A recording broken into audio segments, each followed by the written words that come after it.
कैसे हैं आप? उम्मीद करते हैं आप सब खैरियत से होंगे, खुश होंगे और हमारी दुआ है कि हमेशा खुश रहें, हंसते और मुस्कुराते रहें। मेरा नाम है रहमान अनवर और मैं हूं ज़फ़र इकबाल। और आज हम जिस वीडियो पर रिएक्ट करने जा रहे हैं, इस वीडियो का टाइटल है reality of Hindu code bill. तो करते हैं वीडियो स्टार्ट और देखते हैं। अगर वीडियो पसंद आए तो लाइक सब्सक्राइब जरूर कीजिएगा, कमेंट में अपनी राय का जरूर कीजिएगा। करते हैं वीडियो स्टार्ट और देखते हैं। हिंदू कोड बिल किस प्रकार का हिंदू कोड बिल लाने की बात कर रहे हैं? हमारी सरकार इस बिल को पास कराए बिना सत्ता में नहीं रह सकती। नहीं। साल 1955-56 में नेहरू के नेतृत्व वाली कांग्रेस गवर्नमेंट ने हिंदू कोड बिल को 4 अलग अलग एक्ट बनाकर पास करवाया। मजे की बात यह थी कि ये चारों एक्ट हिंदू, सिख, बौद्ध और जैन के लिए थे। और जब से 1955-56 में एक्ट आए तभी से इनकी पॉपुलेशन नाटकीय तरीके से गिरती आ रही है। हिंदू, सिख, बौद्ध और जैन भूखे को खाना खिलाना, प्यासे को पानी पिलाना अपना धर्म समझते, लेकिन दूसरों ने सदा इनका रक्त ही बहाया। इन चारों कानूनों को समझने के लिए हमें इन कानूनों के पीछे की पूरी कहानी और इतिहास जानना पड़ेगा। आज तक इन कानूनों के पीछे का काला इतिहास और घटिया राजनीति कभी बताई नहीं गई है देशवासियों को। इस वीडियो में मैं आपको फैक्ट के आधार पर इनके पीछे की डार्क साइड, काला इतिहास और सारे लूप होल्स मैं आपको बताऊंगा। नमस्ते दोस्तों, वीडियो बड़ी है लेकिन तगड़ी है। अगर टाइम कम हो तो 1.5x की स्पीड पर देख लेना। हिंदू कोड बिल को अच्छे से समझने के लिए कहानी 100 साल पीछे से शुरू करनी पड़ेगी।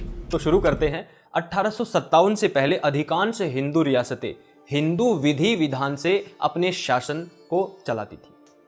आरसी मजूमदार कहते हैं कि एक हिंदू राजा चाहे जिसे अपना उत्तराधिकारी घोषित कर सकता था। उनकी एक पुस्तक है प्रसिद्ध, the Sepoy mutiny and the revolt of 1857। इसके पेज नंबर 7 पर यह लिखा हुआ है। हिंदू राजा हिंदू विधि विधान के अनुसार अपने शासन पर किसी स्त्री को, पुत्री को अथवा पुत्र को गोद लेकर भी बैठा सकता था। ऐसा हिंदू विधानों में आता है। महाभारत के आदि पर्व के दूसरे अध्याय में आता है, महिषेयो राज्याभ्याम श्रोतव्य बहुशस्तथा वीरम जन्यते पुत्रम कन्याम व राज्य भागिनीम।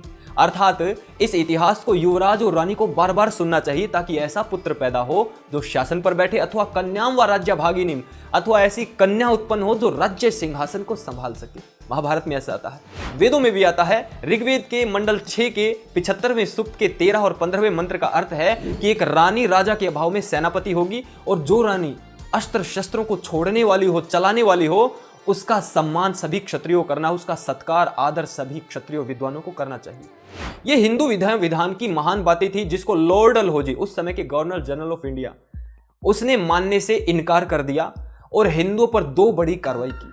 पहली बड़ी कार्रवाई 1850 में एक एक्ट बनाया, the caste disabilities removal act. इस एक्ट को बनाने से क्या हुआ, हिंदुओं के कन्वर्जन का रास्ता साफ हो गया। इस एक्ट के बनने से पहले यदि कोई हिंदू धर्म परिवर्तन करता था तो पिता की संपत्ति में उसका हिस्सा नहीं मिलता था। लेकिन इस एक्ट के आने के बाद यदि कोई हिंदू धर्म परिवर्तन करके क्रिश्चियन बनता है या इस्लाम में जाता है तो उसका जो पिता की संपत्ति है उसमें उसको हिस्सा पूरा मिल जाता है। विकास दिव्य कीर्ति पर बाद में आएंगे, लेकिन इनकी ऑफिशियल वेबसाइट दृष्टि IAS पर भी लिखा हुआ है कि कास्ट डिसेबिलिटी रिमूवल एक्ट हिंदुओं को क्रिश्चियन बनाने के लिए लाया गया था। वो और बात है कि ये लोग इसका प्रचार करते नहीं। दोस्तों, इस एक्ट के आने के बाद बहुत सारे हिंदुओं ने लगातार धर्म परिवर्तन किया। यह हिंदू धर्म पर एक तरफा कार्रवाई थी।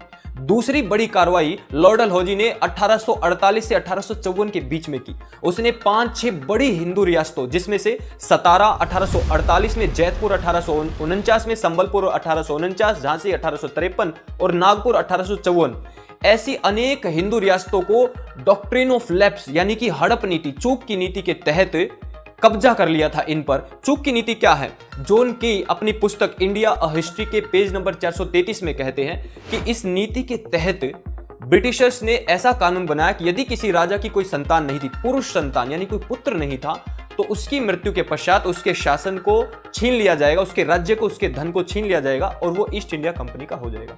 इन सभी हिंदू रियासतों को नाजायज रूप से छीनने के कारण हिंदुओं में फिरंगियों के प्रति क्रोध भर गया था। परिणाम स्वरूप 1857 का प्रथम स्वतंत्रता संग्राम हुआ।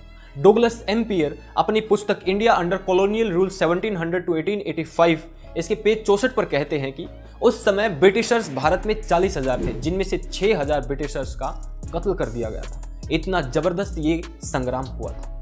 हिंदुओं ने लड़ाई का बिगुल फूंक दिया था। मंगल पांडे का नाम इतिहास में अमर हो चुका था। क्रांति की लड़ाई को बढ़ते हुए देख बहुत सारे नवाब भी इस लड़ाई में कूद गए, इस उम्मीद में कि यदि फिरंगी भागेंगे तो भारत पर दोबारा इस्लाम का झंडा बुलंद हो जाएगा।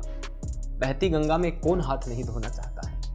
लेकिन असली लड़ाई विद्रोही हिंदू सैनिकों ने ही लड़ी थी, असली लड़ाई मंगल पांडे ने लड़ी थी, असली लड़ाई रानी लक्ष्मीबाई, नाना साहब और तात्या टोपे ने ही लड़ी थी। महारानी लक्ष्मीबाई से ब्रिटिश सैनिक सेनापति जो लड़े थे ह्यू रोज, उसने कहा कि she was personable, clever and beautiful and the most dangerous of all Indian leaders. ये डेविड सॉल 2003 में इनकी पुस्तक आई थी द इंडियन म्यूटिनी 1857, लंदन से पेंगुइन से प्रकाशित हुई थी। उसके पेज नंबर 367 पर लिखा हुआ है। इतना ही नहीं, एक और महारानी लक्ष्मीबाई जैसी वीरांगना वीरगति को प्राप्त हो गई और दूसरी ओर बहादुर शाह जफर, दिल्ली में जब कोर्ट ट्रायल हुआ उस पर, लाल किले में 21 दिन तक ट्रायल चला, उसमें कहा कि मेरा कोई दोष नहीं है, विद्रोही सैनिक जबरदस्ती मेरे महल में आ घुसे और उन्होंने मेरा नाम प्रयोग किया, उन्होंने मेरे नाम से युद्ध लड़ा, मैंने युद्ध में भाग नहीं लिया, इसे मुझे क्षमा कर दिया जाए। युद्ध समाप्त होने के बाद ब्रिटिशर्स ने पूरे भारत में सेंसस करवाने की प्लानिंग की ताकि समझा जा सके भारत में किस धर्म और किस जाति के कितने लोग रहते हैं, इनके इंटरनल कॉन्फ्लिक्ट्स, आपसी विवाद क्या क्या हैं, ताकि भविष्य की प्लानिंग बनानी सरल हो सके। 1865 में सेंसस प्रारंभ किया गया। 1871 में फाइनल रिपोर्ट आई। उस समय ब्रिटिश भारत की आबादी 19,05,63,048 की थी, जिसमें से 73% हिंदू थे, 21.45% मुस्लिम थे। अब 50,000 के आसपास उस समय ब्रिटिशर्स इस देश में रह रहे थे। इतने लोग 100% देशवासियों को तो मैनेज कर नहीं सकते थे, तो उनको यहाँ पर दोस्त की जरूरत थी, मित्रों की जरूरत थी। ये 21.45% मुस्लिम उनको एक मित्र के रूप में दिखाई दिए। इसके दो बड़े कारण थे। पहला कारण ये था कि इस्लाम भी भारत के लिए एक इंपोर्टेड विचारधारा थी। किसी समय वो भारत में आए थे और जैसे ईसाई भारत में आए थे, तो इस फैक्ट के आधार पर ये दोनों भाई भाई हो सकते थे या कहला सकते थे। दूसरा कारण ये था कि मुस्लिमों ने 1857 की क्रांति में ब्रिटिशर्स के खिलाफ सक्रिय योगदान नहीं दिया था, तो ब्रिटिशर्स का इन पर ज्यादा भरोसा था एज कंपेयर टू हिंदूज। इन दो के कारण ब्रिटिशर्स ने अपनी भविष्य की सारी योजनाएं मुसलमानों को लुभाने के लिए बनाई और सारे कानून हिंदुओं के खिलाफ बनाने शुरू कर दिए। स्पेशल मैरिज एक्ट आया। इस मैरिज एक्ट के द्वारा हिंदू अब क्रिश्चियन से मैरिज कर सकता था, इंटर रिलीजन मैरिज हो सकती थी। अब मुस्लिमों की कन्वर्जन तो होते नहीं थे, क्योंकि उनके स्ट्रिक्ट पर्सनल लॉ और मदरसा एजुकेशन कन्वर्जन होने नहीं देती थी। पारसी यहूदी थे नहीं, बचे हिंदू। हिंदुओं के विवाह क्रिश्चियन से बहुत तेजी से होने लग गए। इस एक्ट के कारण आदिवासी और गरीब अनपढ़ हिंदुओं में कन्वर्जन को बढ़ावा देने के लिए एक्ट बनाया गया था। 1871 के सेंसस में 8,96,658 ईसाई थे। 2011 के सेंसस में 2,78,00,000 ईसाई हो गए थे। यानी ईसाइयों की आबादी 31 गुना बढ़ी है इस समय अंतराल में, और इसी समय अंतराल में हिंदुओं की आबादी केवल 5 गुना बढ़ी है। ये 31 गुना इसीलिए बढ़ी है क्योंकि स्पेशल मैरिज एक्ट और कास्ट डिसेबिलिटी रिमूवल एक्ट 1850 जो मैंने पहले बताया था, ये दो एक्ट्स ने ईसाई पॉपुलेशन को बहुत तेजी से बढ़ाया। इस एक्ट के द्वारा जो शादी करते थे वो बस कहने के लिए कह देते थे कि हम किसी धर्म को नहीं मानते, लेकिन उसका असली कारण कन्वर्जन ही होता था। ये एक्ट आने के बाद 1874 से 1937 के बीच में लगातार धड़ाधड़ कानून बनाए गए जो पर्सनल लॉ को बदलने वाले थे। लेकिन इन कानूनों की विशेषता थी दो। पहली विशेषता ये थी कि ये सारे के सारे कानून हिंदुओं पर लागू होते थे, और दूसरी विशेषता ये थी कि ये सारे के सारे कानून इस्लाम और ईसाईयत, मुसलमान और क्रिश्चियंस पर लागू नहीं होते थे। उनको अपने पर्सनल लॉ के द्वारा अपना धार्मिक शासन चलाने की फुल आजादी दे दी गई थी। दोस्तों, हिंदुओं के परिवारों को फिरंगी कोर्ट से बांध दिया गया था। 20-20 साल आज भी न्याय नहीं मिलता है। इन कोर्ट्स के चक्कर में हिंदुओं ने अपने पर्सनल रिलेशंस को खोना शुरू कर दिया था। इनका धन कोर्ट्स में जाने लग गया था, कोर्ट में धन व्यय होने लग गया था। अस्तु अक्टूबर 1906 में लॉर्ड मिंटो ने 35 मुस्लिम नेताओं को शिमला बुलाकर मुस्लिम लीग बनाने का न्योता दे दिया। इसे शिमला डेपुटेशन 1906 के नाम से जाना जाता है। इसके लगभग 2 महीने के बाद ही the All India Muslim League Dhaka में बना दी गई। दोस्तों, मुस्लिम और ईसाई की एकता ने कई कीर्तिमान स्थापित किए थे। ये मुस्लिम लीग बनाई इसलिए गई थी ताकि मुसलमानों की नाजायज मांग मुस्लिम लीग उठाती रहे और फिरंगी उसे पूरा करते रहे। एक ओर जहां हिंदू देश को स्वतंत्र कराने के लिए लड़ाई लड़ रहे थे, वहीं दूसरी ओर मुस्लिम कम्युनिटी अपने अधिकार और जिहाद के लिए लड़ाई लड़ रही थी। एक अंतिम कीर्तिमान स्थापित करने वाली थी अब ईसाई और मुस्लिम दोस्ती। वो कीर्तिमान 1937 में हुआ। 1937 तक आते आते ये स्पष्ट हो गया था ब्रिटिशर्स के दिमाग में कि हमें अब भारत छोड़कर जाना पड़ेगा, लंबा नहीं चलेंगे। इसीलिए इनको ये डर था कि स्वतंत्र भारत में जो कानून अब तक हमने हिंदुओं के लिए बनाए हैं वो मुस्लिमों पर भी लागू होंगे। इसीलिए 1937 में एक कानून बनाया गया और वो कानून था मुस्लिम पर्सनल लॉ बोर्ड का, मुस्लिम पर्सनल लॉ शरीयत एप्लीकेशन एक्ट 1937 के नाम से भी इसको जाना जाता है। डिस्क्रिप्शन में आपको ये भी मिल जाएगा। दोस्तों, इसके द्वारा अब मुस्लिमों के जो भी फैसले होंगे, चाहे मैरिज से रिलेटेड, एडॉप्शन से रिलेटेड, सक्सेशन से रिलेटेड, जमीन जायदाद से जितने भी पर्सनल मैटर हैं, वो सब के सब कुरान और हदीत आदि से ही निपटाए जाएंगे। कोर्ट में बैठा जज को भी कुरान पढ़नी पड़ेगी, हदीत पढ़नी पड़ेगी, तब वो फैसले दे सकता है यदि उसके पास जाएंगे। इनकी स्वयं की कोर्ट हो गई, स्वयं का अपना सिस्टम हो गया। एक ही देश में रहते हुए अपना अलग कानून, अपना अलग संविधान ये लोग चला रहे थे। ऐसी व्यवस्था इनकी बना दी गई इस कानून के तहत। इस एक्ट ने अन्याय और पक्षपात के सारे रिकॉर्ड ध्वस्त कर दिए थे। खैर, इसी मुस्लिम लीग ने 1946 में डायरेक्ट एक्शन डे के नाम पर लाखों हिंदुओं का नरसंहार किया था, जिसे the great Kolkata killings and Noakhali rights के नाम से जाना जाता है। इस पर मैं अलग से वीडियो लाऊंगा। और यह सब हुआ था फिरंगियों की शय पर, उनके आदेश पर।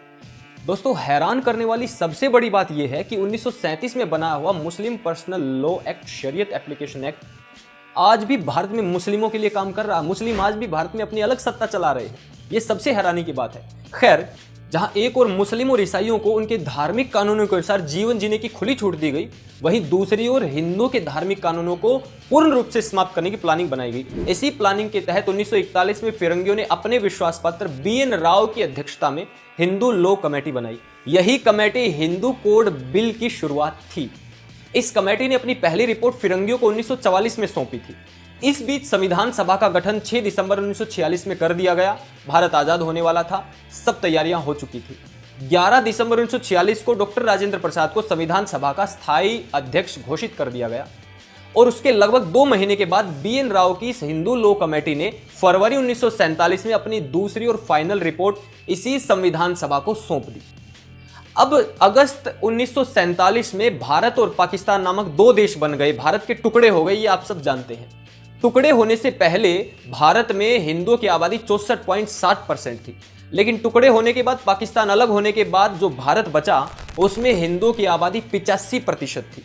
अब ऐसे हिंदू बहुसंख्यक देश में 85% जहां हिंदू है, वहां पर BN राव की इस रिपोर्ट का, जो हिंदू कोड बिल थी, इसका कोई औचित्य बनता नहीं था। इसको कचरे के डिब्बे में फेंक देना चाहिए था और इस बहस को समाप्त कर देना चाहिए था, हिंदू कोड बिल की बहस को, और एक यूनिफॉर्म सिविल लॉ की ओर बढ़ना चाहिए था जो पूरे देशवासियों पर लागू होता। 1871 में ब्रिटिशर्स ने जो खेल शुरू किया था वो 1947 में फिर से शुरू कर दिया गया, यानी कि हिंदुओं को छेड़ो, मुस्लिमों को छोड़ो। इसी के तहत एक सिलेक्ट कमेटी बनाई गई, उसके अध्यक्ष भीमराव अंबेडकर को बनाया गया और BN राव की जो रिपोर्ट थी हिंदू कोड बिल की, वो अब भीमराव अंबेडकर के हाथ लग गई। भीमराव अंबेडकर ने इस हिंदू कोड बिल को जल्दी से पास करवाने की ठान ली, लेकिन उस समय के सरदार वल्लभ भाई पटेल, डॉक्टर राजेंद्र प्रसाद आदि तमाम कांग्रेस के बड़े नेताओं ने इसका विरोध किया और यह संसद में पास नहीं हुई। याद रखना, अभी इलेक्शन नहीं हुए थे भारत में, तो जो संविधान सभा थी, संविधान बनने के बाद वही भारत की पहली संसद भी बनी थी। संसद में पास हुआ नहीं तो 1951 के सितंबर में डॉक्टर भीमराव अंबेडकर ने इस्तीफा दे दिया। इसी चक्कर में सितंबर 1951 से फिर 52 के बीच में इलेक्शन हुए, कांग्रेस पूर्ण बहुमत से आ गई। अब यहां से हिंदू कोड बिल लागू करने की पूरी प्लानिंग शुरू कर दी गई और 1955 में शुरुआत की हिंदू मैरिज एक्ट से हिंदू कोड बिल को तोड़ा गया। 4 हिस्सों में 4 एक्ट बनाए गए। पहला एक्ट बना हिंदू मैरिज एक्ट 1955, जिसमें हिंदुओं की मैरिज एक हो सकती थी और जो तलाक आदि थे जो पहले नहीं होते थे हिंदुओं में, वो सब की व्यवस्था कर दी गई। उसके बाद हिंदू का दूसरा आया हिंदू सक्सेशन एक्ट 1956। इसके तहत जो उत्तराधिकार का कानून था वो स्थापित कर दिया गया, उसके रूल्स बना दिए गए। उसके बाद Hindu minority and guardianship act 1956 में आया, अवयस्क और उसके संरक्षक के अधिकार और सब रूल बना दिए गए। उसके बाद चौथा आया Hindu adoption and maintenance act 1956। गोद लेने से संबंधित आदि सब अधिकार इसी में दिए गए थे, सब रूल्स इसी में बनाए गए थे। ये 4 एक्ट बनाए गए। आप गूगल पर ऑनलाइन जाकर सब पढ़ सकते हो, सब डाउनलोड हो जाएगा। इस वीडियो में हम जानेंगे कि इन चारों एक्ट का हिंदू, बौद्ध, सिख और जैन पर कितना खतरनाक इंपैक्ट हुआ, असर हुआ। इसकी शुरुआत करते हैं। इस बिल ने हिंदू, सिख, बौद्ध और जैन इनको कोर्ट और कानून के नीचे लाकर खड़ा कर दिया। दूसरी ओर मुस्लिम और ईसाइयों को मनमानी करने का परमिट भी थमा दिया।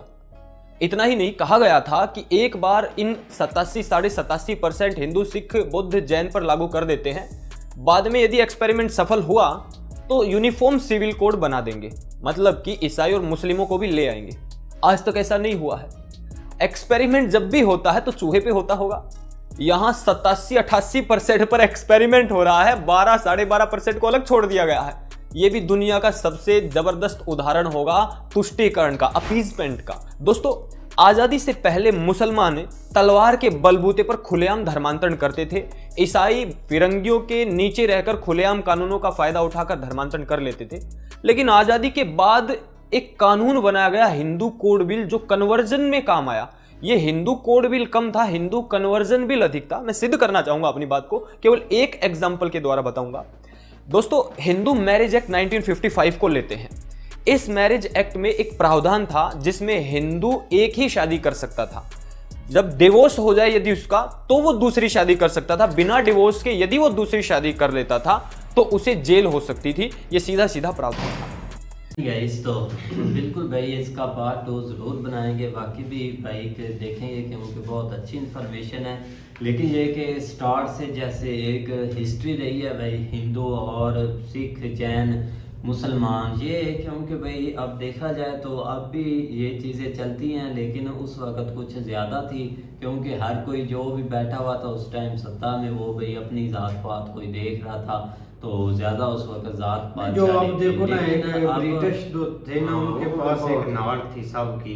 उनको पता था कि जो खींचनी है इससे क्या होता है क्या नहीं होता। एक मतलब कि अब देखो ना, एक भड़काने के लिए एक मुसलमानों को एक ठीक तरीके से ट्रीट कर दिया, हिंदू, जीन्स और क्रिश्चियन को मतलब कि थोड़ा सा एक और तरीके से ट्रीट कर दिया, तो वो एक मतलब कि ना दो एक बन जाता है, एक मतलब कि फलूदा बन जाता है। और लोग बोलते हैं यार कि उसको ऐसे कर रहे हैं, हमें ऐसा नहीं, तो वो लोगों के अंदर एक भड़कती है भाई आग, फिर होते हैं दंगे। और उनको पता था कि ऐसे हम करेंगे तो ऐसी चीजें होंगी। इसी वजह से भाई ब्रिटिश ने अपना खुलकर इधर खेला है, और एक मुसलमान, हिंदू, उन्होंने भाई काफी खेला है और काफी इसमें लोगों की जानें भी गई हैं और काफी इधर भाई वो अपना राज भी करते रहे हैं। इसे बस आपस में लड़वा कर इनको सब कुछ किया। असल में ना तादाद में वो जैसे काम थे, मतलब अब सारा पूरा ही तो ब्रिटिश इधर आके नहीं ना बैठना था, तो वो एक हुकूमत करने के लिए जितने भी मतलब तादाद में इधर आते थे।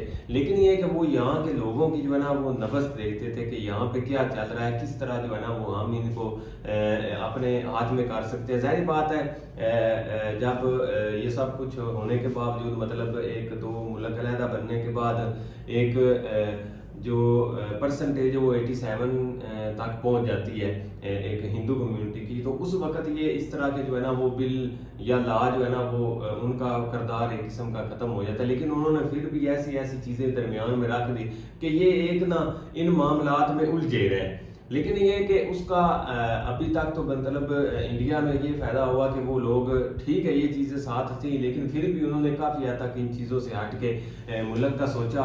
और उसमें अब ये कह लें कि सारे जो है ना वो मिल मिला के काफ़ी, जो आप सारे एक जैसे थोड़े ही होते हैं, उन्होंने मिल मिला के जो है ना वो कोशिश की इन मामला से निकलने की और आज मुल्क को एक अच्छी डायरेक्शन। लेकिन फिर भी ये चीज़ें अगर हम दूसरी साइड के ऊपर देखें तो ये कई मामला ऐसे चल भी रहे होते और चल भी रहे हैं। लेकिन हम अनफॉर्चुनेटली ये, चलो ठीक है हमारा तो खैर नहीं इस चीज़ में, लेकिन ये कि बहुत सारी चीज़ों का इससे पता चल गया कि पीछे जो है ना वो एक ये जो एक, क्योंकि एक ये सामने नज़र से गुजरा था कि ये हिंदू एक्ट, हिंदू कोड्स और हिंदू कोड बिल है क्या, तो उसकी जो है ना वो भाई ने बहुत एक अच्छे तरीके से और डिटेल से जो है ना ये समझा रहा है। और इसका जो है ना वो आगे जरूर देखेंगे, सेकंड पार्ट जरूर भाई देखेंगे, उसमें सारी कंप्लीट। हाँ, वो अगले जो 4 है ना, मतलब कि वो देखने वाले हैं। बिल्कुल भाई, तो मिलते हैं नेक्स्ट पार्ट के साथ। तब तक के लिए अपना ख्याल रखिए। Goodbye, take care.